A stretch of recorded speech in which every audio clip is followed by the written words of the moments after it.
Wszyscy mówią, że to najpiękniejsza trasa rowerowa w Polsce. Są zamki, zalew, widać góry, jest też bardzo egzotyczna legenda. Ale pytanie brzmi, czy naprawdę warto tam jechać? Sprawdziłem to, robiąc więcej niż zwykłą pętlę. Cześć, tu Przemek.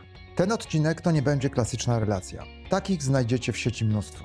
Zamiast tego podzielę się szczerą opinią, co działa, co nie. Dowiecie się też, jakie wyzwania przed wami. Oj, bo są wyzwania. No pali. Ale długi podjazd. Ja pierdolę. Na koniec oczywiście odpowiem na pytanie, czy warto wybrać Veloczorsztyn na weekendowy wypad na 2 kółkach. Przy okazji opowiem też o turbo wytrzymałej oponie, owcach i świetnej pizzy. Jeśli was to interesuje, no to kręcimy. Moim weteranem, wyposażonym w taki oto osprzęt, wystartowałem z Dębna. Jest to spokojna miejscowość i idealny punkt wypadowy. Parking u lokalnego gospodarza, zdecydowanie polecam tę opcję. Toalety są po drugiej stronie drogi, choć ja byłem chyba zbyt wcześnie, no i były jeszcze zamknięte. Do samej trasy macie rzut kamieniem, także wiele nie nadrobicie. Ja przyznam się na początku, że zamiast pętli na około 30 km zrobiłem o wiele więcej. Ruszyłem do Stromowców Niżnych, przejechałem przez nie i trafiłem do Czerwonego Klasztoru. No i oczywiście droga z powrotem. W sumie wyszło 62 km, przewyższenie 736 metrów, a czas to ponad 4 godziny. Sporo czasu zajęło mi zatrzymywanie się, nagrywanie, no i podziwianie. A, Maniowy. Mam sentyment, bo tu byłem. Prawdopodobnie to jest pokazana wioska, która była tutaj i została zalana i została przeniesiona do góry. Tak mi się wydaje, chociaż tu jakieś wodę widać, no ale stare Maniowy, no dokładnie, to są stare Maniowy. Wy, jak się zepniecie, to na pewno skończycie szybciej. No chyba, że nie będziecie mieli turbopancernej opony, którą spokojnie możecie walić po różnych przeszkodach. Tak jak ja od razu na początku przywaliłem w jakieś metalowe zabezpieczenie na ścieżce. Na szczęście opona ma coś wsadzone w środek, co nie pozwoliło jej pęknąć. A było blisko i trochę strachu też było. Dla zainteresowanych link w opisie. Nie jest to sponsoring i jestem pod wrażeniem tej opony. Jeśli chodzi o najlepsze momenty trasy, to zdecydowanie widoki na Zalew Czorsztyński.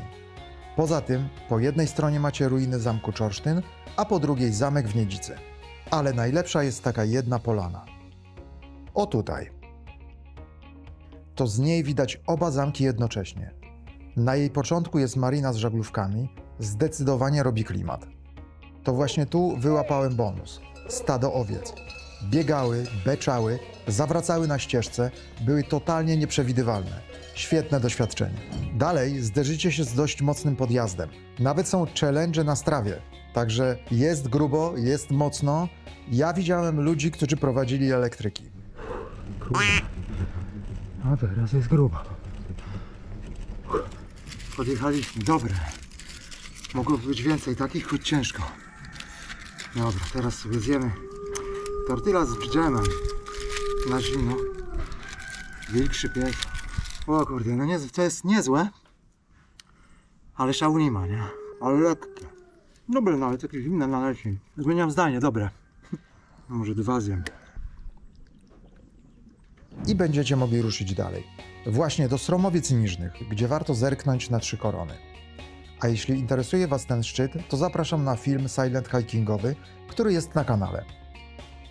Jak już napatrzycie się na najbardziej charakterystyczny wierzchołek Pienin, to koniecznie zróbcie wyskok za granicę. Musicie tylko siupnąć przez most i już jesteście na Słowacji. Ale zanim tam dotrzecie, to musicie zatrzymać się właśnie na tym moście i zerknąć w lewo.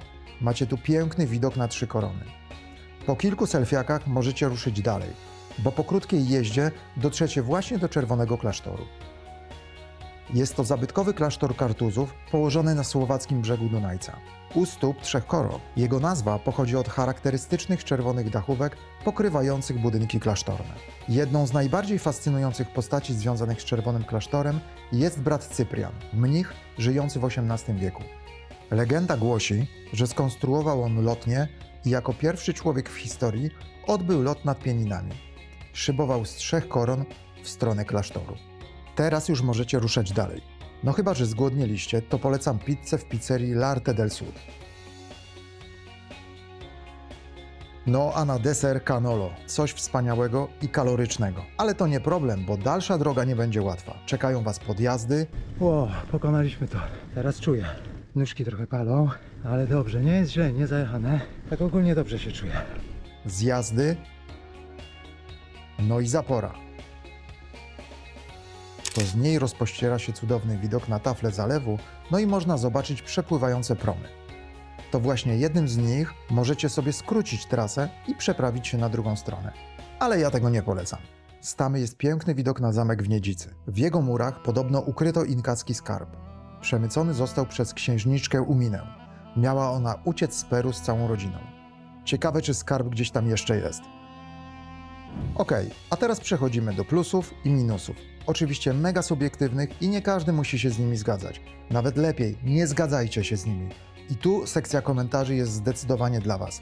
Napiszcie, co Wam się podoba, a co Was wkurza w Veloczorsztyn. A więc plusy. Przepiękne widoki, tego nie można odmówić, jest petarda. Świetna nawierzchnia. Ścieżka jest bezpieczna, przyjazna rodzinom, no chyba że ruszycie do Sromowców, no to na własne życzenie, ale warto. Pizza i canolo w Sromowcach. Jak ktoś jeździ dla widoków, a kończy dla jedzenia, będzie zadowolony. W sumie same plusy, bo minusy są dwa. Sporo barierek i trzeba uważać na zjazdach. W sezonie może być tłoczno, ja jednak miałem szczęście. Pustki i pogoda marzenia. Przechodzimy do wyzwań. Veloczorsztyn jest trasą raczej łagodną, ale jeśli ją wydłużycie jak ja, czekają Was 3 konkretne podjazdy. Każdy z nich daje w kość, ale każdy też daje satysfakcję. No to po kolei. Pierwszy podjazd zaczyna się w okolicach Czorsztyna.